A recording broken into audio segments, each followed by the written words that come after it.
সালাউদ্দিন সাহেব ৯ বৎসরের মতো শিলংয়ে থেকে হুট করে দেশে এসে বিএনপির কান্ডারি হয়ে গেলেন। উনি প্রত্যেকটা মন্ত্রণালয় সামলান, প্রত্যেকটা মন্ত্রণালয়ের খোঁজ খবর রাখেন, কিন্তু তার নিজের মন্ত্রণালয়ের ব্যাপারে তার কোনো খবর নেই। আমি আবার বলতেছি।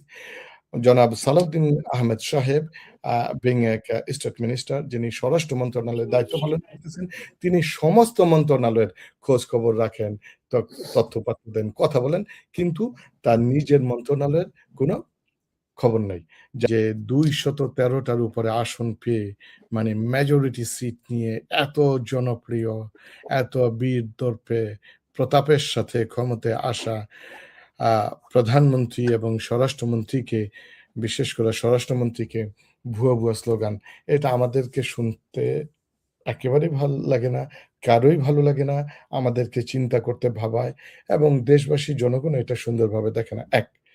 দ্বিতীয় হচ্ছে পৃথিবীর কোনো দেশে এই ধরনের আচরণ বা এই ধরনের কাজ-কারবার নেই যে প্রধানমন্ত্রীকে বা স্বরাষ্ট্রমন্ত্রীকে এভাবে ভুয়া বলে। পৃথিবীর আমি একটা ২-১ টা উদাহরণ দিয়ে নিই, তারপরেই স্বরাষ্ট্রমন্ত্রীর কথায় আসবে। পৃথিবীর বিভিন্ন দেশে যখন আইন-শৃঙ্খলা পরিস্থিতির ব্যাপক ডিজাস্টার হয় অথবা কোনো পার্টিকুলার ইনসিডেন্ট ঘটে, ওই দেশের স্বরাষ্ট্রমন্ত্রী এমনিতেই পদত্যাগ করে চলে যায়। বলে যে, "ইটস মাই ফেইলিউর। আমি fail to protect the dignity, protect the safety and security of the concern civilians." আমরা safety and security concern civilian রক্ষা করতে পারিনি। পদত্যাগ করে এমনিতেই চলে যায়। কিন্তু আনফরচুনেটলি বাংলাদেশে যেটা হয়, বাংলাদেশে বিগত দিনে এ ধরনের কখনো দেখি নাই যে ন্যাক্কারজনক ঘটনা, অনেক বড় ১৪ খুন হলো নারায়ণগঞ্জে। ১৪ খুন থেকে শুরু করে আপনার তারপরে হচ্ছে সাভারে একসাথে ২০০ র উপরে লোক মারা গিয়েছিল যখন যে কি গার্মেন্টসের ধসে যাওয়া, এ ধরনের বিভিন্ন, এছাড়াও আগুন থেকে শুরু করে বিভিন্ন ইনসিডেন্ট ঘটে। কিন্তু এ যাবৎকালে একটা ইতিহাস নাই, একটা দৃষ্টান্ত নাই যে কোনো দেশে আমার দেশের স্বরাষ্ট্রমন্ত্রী বলে যে, আমার ভুল হয়েছে, আমার যে গুরুদায়িত্ব ছিল, সে দায়িত্ব পালন করতে আমি ব্যর্থ হয়েছি, আমি পদত্যাগ করলাম, এটা নেই। বরং এই যারাই ক্ষমতায় যায় বা থাকে তাদেরকে রাষ্ট্রীয় ক্ষমতা থেকে নামানোর জন্য কাদের সিদ্দিকীর গামছা লাগে বা বিভিন্ন ধরনের আ আন্দোলন সংগ্রাম লাগে, তাদেরকে টেনে হিঁচড়ে নামাইতে হয়। এইটা আমাদের দেশের জন্য দুর্ভাগ্য। এবার আসি যে আসলে ভুয়া, ভুয়া স্লোগান কেন? জনাব, এই ঘটনাগুলো ঘটতেছে কিন্তু মেইনলি এন্ড সোললি জনাব সালাউদ্দিন কাদের আ সা সা সালাউদ্দিন আহমেদ সালাউদ্দিন আহমেদ। সাহেবকে কেন্দ্র করে। সালাউদ্দিন আহমেদ সাহেবকে কেন্দ্র করে। সালাউদ্দিন আহমেদ সাহেব কেন এই ঘটনাগুলো, একটু ব্যাকগ্রাউন্ড বলা দরকার। আমরা সবাই জানি এটা চর্বিত চর্বণ হবে যে সালাউদ্দিন সাহেব ৯ বৎসরের মতো শিলংয়ে থেকে হুট করে দেশে এসে বিএনপির কান্ডারি হয়ে গেলেন। বিএনপির আর কোন, ইভেন মির্জা ফখরুল ইসলাম আলমগীর সাহেব, যিনি আ দলের মহাসচিব, এখনো পর্যন্ত মহাসচিব রয়েছেন, এবং অন্যান্য নেতৃবৃন্দ যারা গত ১৬-১৭ টি বৎসর দেশে আন্দোলন সংগ্রাম করেছে বা কোথাও পালিয়ে যাননি, আত্মগোপন করেন নাই, বা বারবার কারা নির্যাতন করেছেন, তাদেরকে বাইপাস করে এক সালাউদ্দিন সাহেব আসলেন শিলং থেকে কোন এক ওহী নিয়ে বা কোন এক দেবতার ও কি বলে কলির অবতার হিসেবে বাংলাদেশে আবির্ভূত হলেন। সবকিছুতে এলোমেলো করে দিচ্ছেন এবং সব জায়গাতেই তার অবস্থান। তিনি এক কান্ডারি। তিনি এমন ভাবতে শুরু করেছেন বা অ্যাটিটিউড, গত কয়েকদিন আগে দেখলাম যে পুলিশের একটা প্রোগ্রামে গিয়েছেন জনাব আ উম আ প্রধানমন্ত্রী তারেক রহমান সাহেব এবং স্বরাষ্ট্রমন্ত্রী, এবং ওখানে পুলিশের ইয়েও ছিল।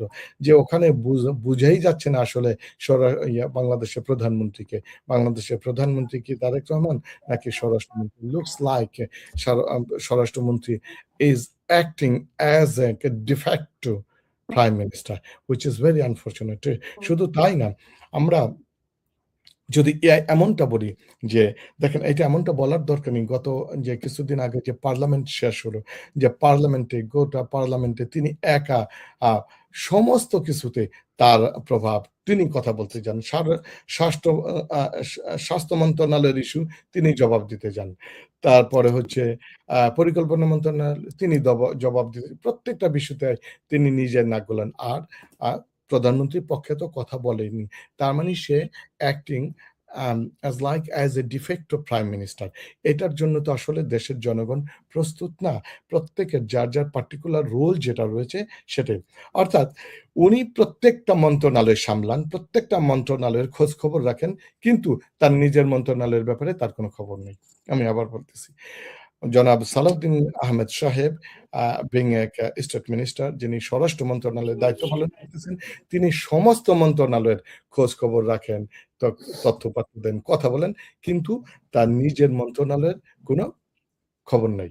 যার কারণে জনগণ তো আসলে আ ক্ষিপ্ত হচ্ছে ক্রমান্বয়ে। এবং আমি জানি না এটা কি কোনো এমনটা লোকজন জনগণ বলা শুরু করছে যে জনাব সালাউদ্দিন আহমেদ সাহেব আগামী দিনে প্রধানমন্ত্রী হওয়ার স্বপ্ন দেখছেন। এখন থেকেই হয়তোবা উনি প্রধানমন্ত্রী হবেন, বা এইরকম টোপ কেউ তাকে দিয়েছে বা কেউ বলছেন, ইত্যাদি, ইত্যাদি নানান কানাঘুষা, নানান দিকে নানান কথাগুলো উঠতেছে। এটা জনগণ তো। আর এখন যে দেখেন social media, freedom of speech, যে ইত্যাদি, এখন মানুষের মুখ তো আর থামানো যায় না। এবার দেখেন দেশে, আমি যদি এবার ক্যাটেগরিক্যালি ২-১ টা কথা বলি, যে এই যে আজকে প্রধানমন্ত্রী মানে তো এম্বারেসড হয়েছে। নিঃসন্দেহে এম্বারেসড হয়েছে। প্রধানমন্ত্রীর উপস্থিতিতে স্বরাষ্ট্রমন্ত্রীকে ধর, ভুয়া বলা, এটা মানে মানে প্রধানমন্ত্রী এবং স্বরাষ্ট্রমন্ত্রী ২ জনই এম্বারেসড হওয়ার কথা। এবং দেখেন আজকে কেন? এই যে আ আমি যেটা পরবর্তী সেগমেন্টে তথ্যপাত্র দিয়ে কিছু কথা ধর্ষণের কথা বলব। তারপরে একটা উদাহরণ দিয়ে সালাউদ্দিন আহমেদ সাহেবকে রিলেট করি। যে গত কি বলে জানুয়ারির ১ তারিখ থেকে ২০শে মে পর্যন্ত বাংলাদেশের ধর্ষণের শিকার হয়েছে ১১৮ টা। এটা হচ্ছে আইন ও সালিশ কেন্দ্রের তথ্য অনুসারে। এটা আইন ও সালিশ কেন্দ্রের তথ্য অনুসারে রেকর্ডেড, আনরেকর্ডেড অনেক হতে পারে। তাহলে এখন আমার বক্তব্য হচ্ছে এই যে ১১৮ টি যে ধর্ষণের শিকার হলো এবং ধর্ষণের চেষ্টা হয়েছে ৪৬ টি। তারপর হচ্ছে ধর্ষণের পরে হত্যা ১৪ টি এবং ধর্ষণের চেষ্টার পরে হত্যা হচ্ছে ৩ টি। এই যে ধর্ষণ কেন্দ্রিক যে ঘটনাগুলো, মানে ধর্ষণ একেবারে মনে হচ্ছে যেন সয়লাব হয়ে যাচ্ছে বাংলাদেশে, এভাবে আসতেছে। এখন এই ধর্ষণের পরে যেটা হলো, তাহলে স্টেট মিনিস্টার, স্বরাষ্ট্রমন্ত্রীর দায়িত্ব কি ছিল? উনি কি আপনারা যারা দেশে থাকেন আমাকে কারেক্ট করতে পারেন যে উনি ওনার মন্ত্রণালয়কে ডেকে কোন ইনস্ট্রাকশন দিয়েছেন? কয়টা মিটিং করেছেন আইনশৃঙ্খলা বাহিনীর সাথে? তারপরে হচ্ছে আ আনসার ভিডিপি আর্মির সাথে কয়টা? এবং দেশের যে চরম আইনশৃঙ্খলা পরিস্থিতির যে অবনতি হয়েছে এইটা পরিত্রাণের জন্য ওনার পক্ষ থেকে কোন উদ্বেগ, দৃশ্যমান কোন উদ্বেগ কি আপনারা দেখেছেন? আমার চোখে অন্তত পড়ে নাই। আপনারা দেখে থাকলে আমাকে কারেক্ট করতে পারেন। আপনারা দেখেন, রা তারপর আরেকটা দেখি যে রামিসার বাড়িতে গেলেন। রামিসার বাড়িতে প্রধানমন্ত্রী স্বয়ং কথা বলতেছেন, বসে আছেন। আর জনাব সালাউদ্দিন আহমেদ সাহেব তার কি ত্বরা ঠেকে গেল? মানে এমন কি হলো যে নাকি আ আ বা পেটে মানে স্টমাক আপসেট হয়েছে কিনা আল্লাহু আলাম, জানি না। উনি বারবার উঠে যেতে চাচ্ছেন। প্রধানমন্ত্রী স্বয়ং তাকে হাত দিয়ে ধরে বসালেন। মিনস যে আপনি বসেন, আমরা কথা বলতেছি, দেখি, তার কথাগুলো শুনি। উনি ত্বরা সব জায়গাতেই, মানে ওখানে থাকতে চাচ্ছেন না, এমন একটা। আচ্ছা, তারপরে দেখেন এই যে ধর্ষণ যেটা, মানে মেইনলি তো উনি ধর্ষণের পরে ওখানে দেখা করতে গেলেন তাকে নিয়ে। এখন এর কার্যকর কোনো পদক্ষেপ না পেয়ে, এখন আমি যদি মানে for the sake of argument, আমি আর্গুমেন্টের জন্য বলি যে আজকে যে ধর্ষণগুলো বেড়ে যাচ্ছে এবং এটা পরিকল্পিত কিনা? আচ্ছা, এই পরিকল্পনার মধ্য দিয়ে আওয়ামী লীগ রাজনীতির মাঠে ফেরত আসতেছে কিনা? আমি ক্রিটিক্যালি এটাকে আমরা খুব ডিপলি ডিসকাশন হতে পারে। এটা ক্রিটিক্যালি এনালাইসিস করা যেতে পারে। আ ঘন্টার পর ঘন্টা এটা। দেখেন যে আপনার আজকে দেখেন যেখানে আওয়ামী লীগের কার্যক্রমগুলোকে আইনগতভাবে নিষিদ্ধ রয়েছে, সেখানে ঢাকার বুকে আপনার কি বলে আ এই যে আ আপনার বনশ্রী, তারপর রামপুরা প্রকাশ্যে আওয়ামী লীগ মিছিল মিটিং করতেছে। এটা কি স্বরাষ্ট্রমন্ত্রী জানেন না? এটা কি স্বরাষ্ট্রমন্ত্রীর চোখের বাইরে? এটা কি গোয়েন্দা ডিজিএফআই, এনএসএ এর এক আ তৎপরতার বাইরে? এটা কি তার নখদর্পে নাই? তাহলে এক্ষেত্রে তার করণীয় কি? আওয়ামী লীগকে তো এখনো পর্যন্ত আওয়ামী লীগ রাজনীতি করার জন্য তাদেরকে নিষিদ্ধ করে রাখা হয়েছে। তাহলে এই যে ঘটনাগুলো ঘটতেছে এবং এই মাত্রা কিন্তু আরো বাড়বে। এখন আপনি কিভাবে আসবে দেখেন যে ভুয়া স্লোগানগুলো এইটা এমনটা যদি আমরা ধরে নেই যে যেখানে আওয়ামী লীগের লোকজনগুলো এখানে মাঠে আসতেছেন, তারা আস্তে সক্রিয় হয়ে জানান দেওয়ার চেষ্টা করতেছেন এবং স্বরাষ্ট্রমন্ত্রী যেখানে যাচ্ছেন এবং পরিকল্পিতভাবে আওয়ামী লীগকে মাঠে নিয়ে আসার জন্য বিগত এই ঘটনাগুলো ঘটতেছে। যদি এটাই যদি না হয় তাহলে জি, কেন হয়তো একটু শেষ করতে হবে। আওয়ামী লীগ আজকে যে নিষিদ্ধ বা তাদের রাজনৈতিক কার্যক্রম নিষিদ্ধ হওয়ার পরেও তাদের দেদারসে কার্যক্রমগুলো চালিয়ে যেতে সহায়তা করা হচ্ছে। আমি পরিশেষে যে কথাটা বলতে চাই, সালাউদ্দিন সাহেবের যে বর্তমান যে কার্যক্রমগুলো আমরা গত ৩ টা মাসে এবং স্পেশালি জাতিকে অতিষ্ঠ করে ফেলেছে এক সংবিধান বলে। সবকিছুতে সংবিধান নিয়ে এসে সে পার্লামেন্টের বাহিরে সব জায়গায় উনি এমন এক সংবিধান বেদ্যা হয়ে গেছেন, এমন এক সংবিধান বদ্ধ হয়ে গেছেন, যিনি সবকিছুতে সংবিধান নিয়ে এসে এমন সব আ তথ্য, এমন সব বক্তব্যগুলো দিচ্ছে যেটা এদেশের জেনজিকে আবার উস্কে দিচ্ছে এবং এই জেনজিকে উস্কে দেওয়ার মধ্য দিয়েই আওয়ামী লীগকে পুনর্বাসিত করা হচ্ছে।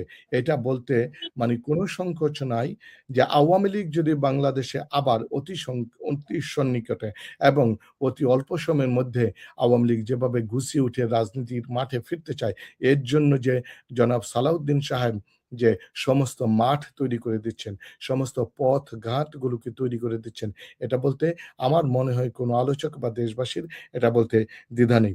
পরিশেষে যে কথাটা বলতে চাই যে জি। আম জনাব সালাউদ্দিন সাহেবকে আপনার এই প্রোগ্রামের মাধ্যমে উদাত্ত আহ্বান রাখতে চাই।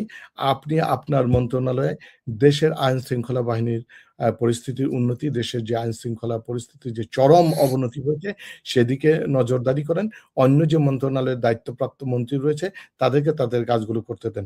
যদি এটা না করে তাহলে ২ টা অর্থ দাঁড়ায়। এক হচ্ছে অন্য মন্ত্রণালয়ের দায়িত্বপ্রাপ্ত মন্ত্রীগুলো incompetent, they fail to work, তারা তাদের কাজগুলো করতে পারতেছে না। যার কারণে সমস্ত কাজের চাপ আপনার কাছে আসতেছে। আর না হয় আপনি অতিরঞ্জিত হয়ে আগ বাড়িয়ে মাতবরি করে অন্যদের কাজগুলো করতেছেন, যেটার রেজাল্ট ভালো না। আপনার হাত ধরে বাংলাদেশে আবার যে আওয়ামী লীগের রাজনীতিতে পুনর্বাসিত হোক, এইটা দেশবাসী মানতে নারাজ, এটা দেশবাসী দেখতে চায় না। ধন্যবাদ।